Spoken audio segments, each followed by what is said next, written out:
di dalam Kristus Yesus Tuhan kita. Amin. Saudara yang kasih Tuhan kita Yesus Kristus, firman Tuhan untuk kita di minggu ini diambil dari Mazmur 146 ayat 1 sampai ayat 10. Demikian firman Tuhan. Haleluya. Pujilah Tuhan, hai jiwaku. Aku hendak memuliakan Tuhan selama aku hidup, dan bermazmur bagi Allahku selagi aku ada. Janganlah percaya kepada para bangsawan, kepada anak manusia yang tidak dapat memberikan keselamatan. Apabila nyawanya melayang, ia kembali ke tanah. Pada hari itu juga lenyaplah maksud-maksudnya. Berbahagialah orang yang mempunyai Allah Yakub sebagai penolong, yang harapannya pada Tuhan Allahnya. Dia yang menjadikan langit dan bumi, laut dan segala isinya, yang tetap setia untuk selama-lamanya, yang menegakkan keadilan untuk orang-orang yang diperas, yang memberi roti kepada orang-orang yang lapar. Tuhan membebaskan orang-orang yang terkurung. Tuhan membuka mata orang-orang buta. Tuhan menegakkan orang yang tertunduk. Tuhan mengasihi orang-orang benar. Tuhan menjaga orang-orang asing. Anak yatim dan janda ditegakkannya kembali, tetapi jalan orang fasik dibengkokkannya. Tuhan itu Raja untuk selama-lamanya. Allahmu, ya Sion, turun-temurun. Haleluya. Demikian firman Tuhan. Saudara yang dikasihi Tuhan kita Yesus Kristus, tidak jarang orang Kristen atau sudah banyak sekarang orang Kristen menutup doa dengan haleluya, amin. Sebetulnya kurang tepat. Kenapa? Karena kata haleluya itu ajakan untuk memuji Tuhan. Coba bayangkan kita berkata-kata kepada Tuhan, kemudian akhirnya kita berkata, mari puji Tuhan katanya. Kepada Tuhan mengajak. Jadi kurang tepat sebetulnya. Harusnya di dalam jemaat begini kita katakan haleluya. Mari kita puji Tuhan bersama-sama. Bukan di dalam doa kepada Tuhan. Mazmur itu adalah nyanyian di tengah-tengah jemaat. Jadi tidak pernah dikatakan haleluya ketika dalam doa. Jadi ada sedikit salah kaprah. Saudara, haleluya, halel dan Yahweh itu sebetulnya diambil yahnya aja. Jadi haleluya, marilah puji Tuhan. Dalam teks kita, dalam Mazmur 146, ada alasan-alasannya mengapa kita harus memuji Tuhan. Mazmur ini dan hampir itu 140, mulai 145 itu semua terkenal dengan Mazmur haleluya atau halel atau pujian, mari memuji Tuhan. Saudara, tidak gampang memuji. Tidak gampang kita memuji dengan hati yang tulus. Orang Batak paling gampang dipanggar. Dipuji-puji sehingga uangnya keluar. Holan di dok pesongonon tu halak Batak. Holan hamudu bapak naung.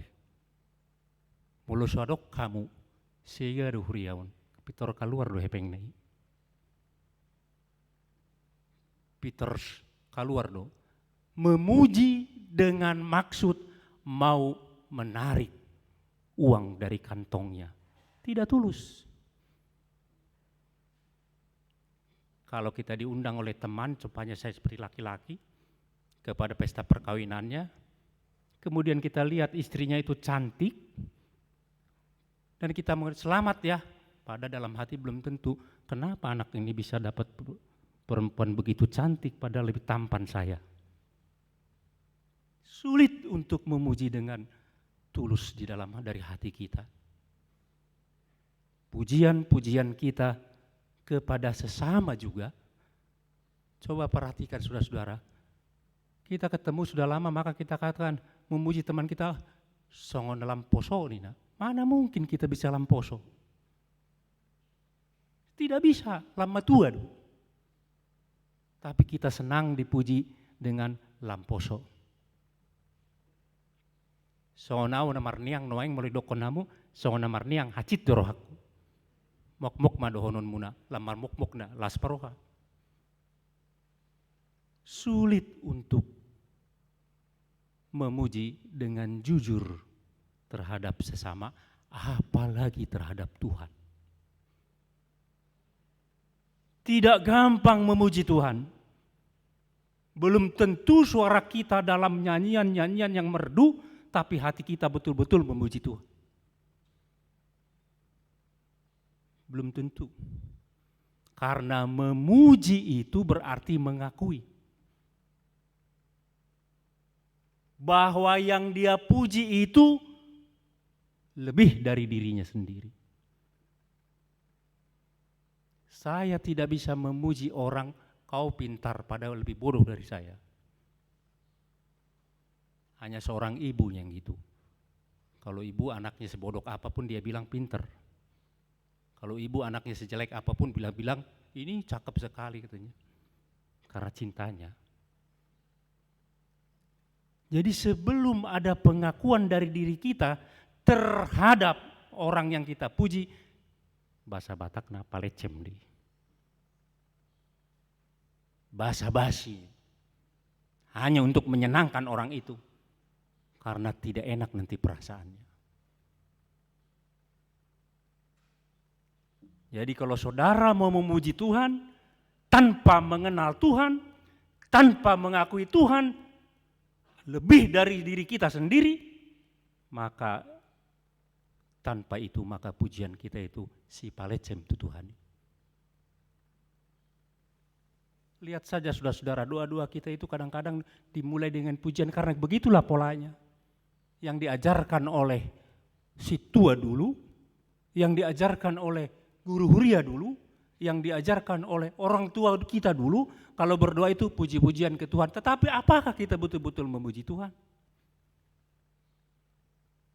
Sama ketika kita mandok hata, halak Batak na jagoan do mandok hata.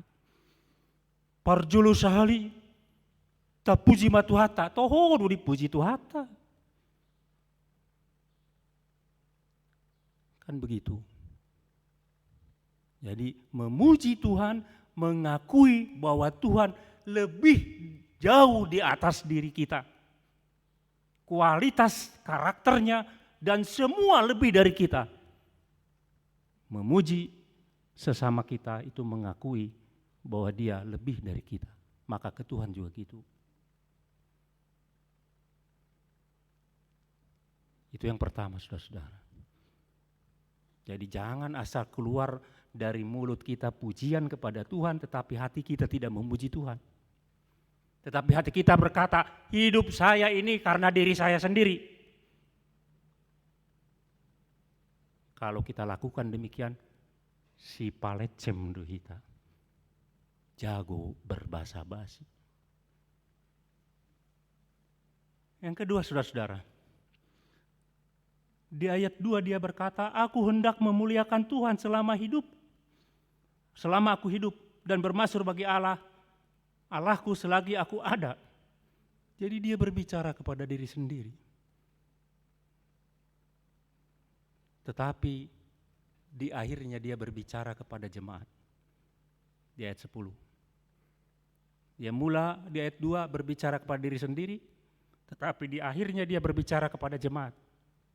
Ini menandakan bahwa pemazmur tidak terpisahkan dari kumpulan-kumpulan orang percaya itu. Dari persekutuan-persekutuan orang percaya itu. Jadi orang percaya itu tidak akan pernah terpisah dari saudara-saudaranya. Kemudian dia berkata demikian, janganlah percaya kepada para bangsawan, kepada anak manusia yang tidak dapat memberi keselamatan. Saya bertanya-tanya ketika saya mencoba merenungkan ayat ini. bukankah Tuhan memakai orang untuk menolong kita?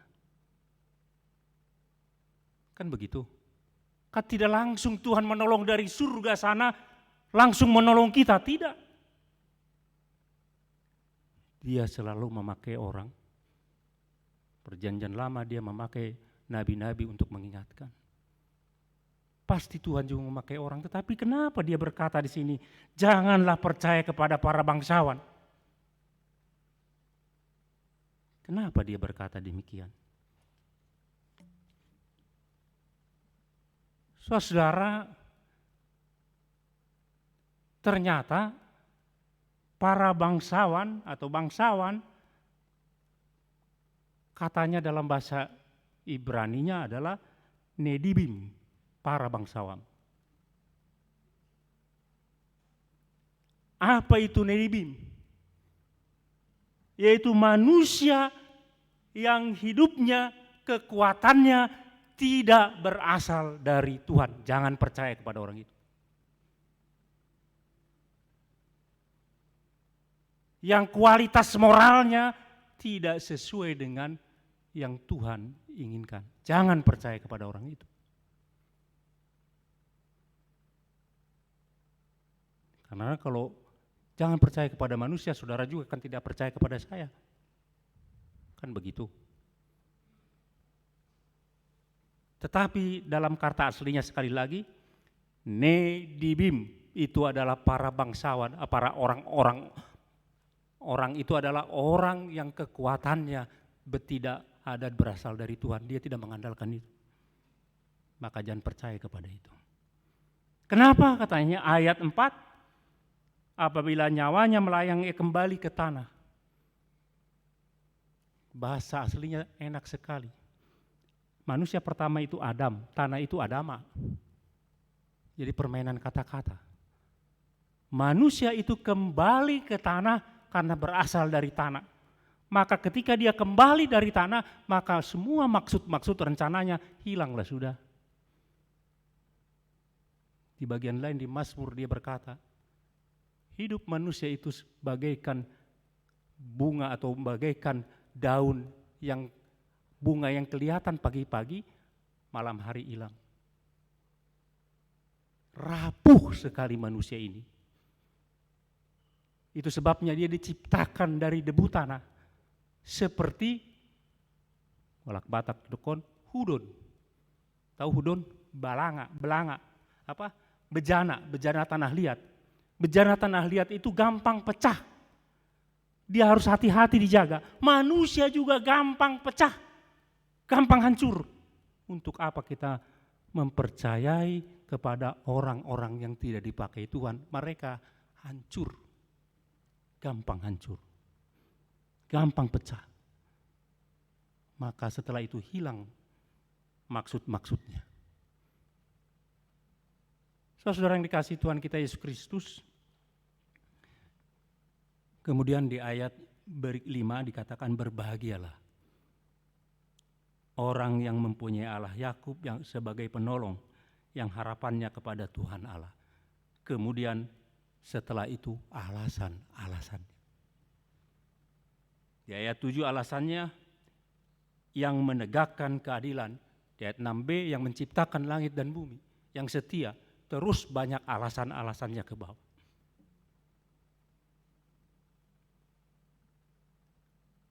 Jadi memuji Tuhan itu berarti harus mengenal bahwa Tuhan itu adalah Tuhan yang menciptakan langit dan bumi, Tuhan yang mengasihi kita, Tuhan yang membebaskan kita, Tuhan yang peduli kepada orang-orang kecil, orang-orang lemah, orang-orang miskin.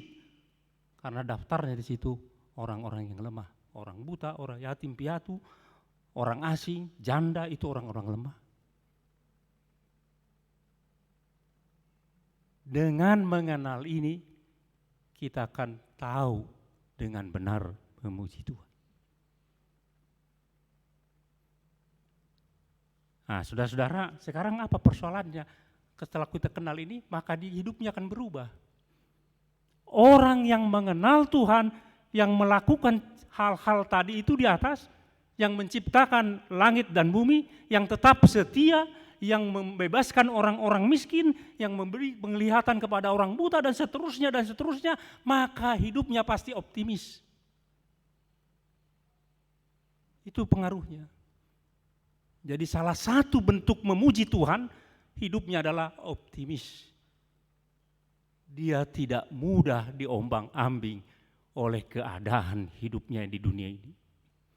Karena tahu Tuhan itu pencipta langit dan bumi, dia tetap setia, dia peduli kepada orang-orang yang menderita, dia peduli kepada orang-orang yang lemah, dia peduli kepada kita. Maka dia akan senang dalam hidupnya, walaupun harus menderita. Tenang hidupnya itu, karena Tuhan yang penuh dengan kasih itu menyertainya. Itu, jadi ada pengaruhnya. Jadi kalau kita memuji-muji Tuhan dalam nyanyian-nyanyian kita, aka parkor unang gawe marsak mulak sen parkoran. Saya unduk kamu. Maka sebelum kor pelajari kata-katanya itu, syairnya, liriknya itu. Percayai dulu itu liriknya itu. Maka sekalian bernyanyi pasti dari hati dan itu indah. Betul-betul indah. Pelajarilah baik-baik. Sekali lagi, orang yang mengenal Tuhan, memuji Tuhan dan hidupnya penuh dengan keoptimisan. Nah, apa hubungannya dengan tema sekarang? Mengasihi bumi dan isinya. Kan begitu kan? Saya juga pusing memikirkan ini, tapi bisa juga ternyata. Kalau Tuhan yang menciptakan langit dan bumi, yang setia dia kepada ciptaannya, maka kita yang mengenal Tuhan yang menciptakan itu, maka kita harus juga mengasihi bumi dan segala isinya. Lihat, Tuhan mengasihi bumi ini dan segala isinya. Orang-orang kecil dia pedulikan, maka kita juga harus mempedulikan bumi ini, harus mempedulikan semua ciptaan Tuhan dan isinya manusia itu. Jangan sebaliknya saudara-saudara. Karena dia bodoh, karena dia miskin, karena dia lemah, maka kita eksploitasi habis-habisan. Jadi orang mengenal Tuhan, lihat, memuji Tuhan, hidup optimis, dan dia pasti merawat bumi ini. Jangan buang sampah sembarangan. Jangan pakai plastik banyak-banyak. Itu salah satu merawat kita, merawat bumi kita. Kalau pergi ke minimarket, bawa tas dari rumah. Kan gitu. Itu guru saya itu paling rajin itu kalau ke supermarket itu, kalau saya nggak bawa apa-apa, tas kata dia. Karena itu sebagian dari iman kita, merawat bumi ini. Dan isinya, itu makanya kita mencoba sekarang, walaupun masih sedikit 50.000, itu dalam rangka kita mengasihi isinya dunia ini. Kan kecil itu 50.000 kecil. Tapi kita coba dari kecil ini, semua jemaat terlibat untuk memulai gerakan mengasihi isi dunia ini. Terutama manusia, belum lagi nanti binatang. Kan begitu. Jadi kenapa begitu? Karena kalau kita tidak rawat dunia ini, yang cilaka kita juga kan. Kemarin rongsor di Lembang. Sebelumnya rongsor banjir bandang di Malang, di Batu. Itu kan dari sebagian dari kerakusan kita manusia ini. Mengeksploitasi bumi, dan mempeleksploitasi juga orang di dalamnya. Hanya orang yang mengenal Tuhan, bahwa Tuhan adalah pencipta, bahwa Tuhan adalah setia, bahwa Tuhan adalah membebaskan, bahwa Tuhan adalah menuntun, yang merawat bumi dan isinya. Kalau saudara punya pembantu, bayar gaji pada waktunya. Itulah keadilan. bagi dia. Kalau saudara tidak lewat 1 hari, berarti saudara membuat lapar anaknya 1 hari. Lakukan semua itu karena iman kita, karena kita mengenal Tuhan. Kalau Tuhan mengasihi bumi dan isinya, kita juga harus mengasihi bumi dan sesama kita dan isinya. Tuhan memberkati. Amin. Terima kasih Tuhan atas firman-Mu yang mengingatkan kami bahwa Engkau adalah Tuhan yang patut kami puji, karena Engkau adalah pencipta, karena Engkau adalah yang setia, membebaskan, menuntun, dan memberikan segala sesuatu yang kami butuhkan dalam kehidupan kami. Engkau adalah harapan kami. Engkau adalah tautan kami dalam hidup ini Tuhan. Bukan bangsawan dan orang-orang di dunia ini. Oleh karena itu Tuhan, ingatkan kami agar kami dapat memuji Engkau dan optimis dalam hidup ini Tuhan. Karena Tuhan selalu menyertai kami. Juga ingatkan kami Tuhan, untuk dapat merawat ciptaan-Mu dan mengasihi sesama, yang orang-orang yang lemah, kecil, dan yang haknya diinjak-injak Tuhan. Tolong kami memulai itu dalam kehidupan kami sehari-hari Tuhan, karena kami beriman kepadamu. Terima kasih Tuhan, di dalam Kristus kami berdoa. Amin.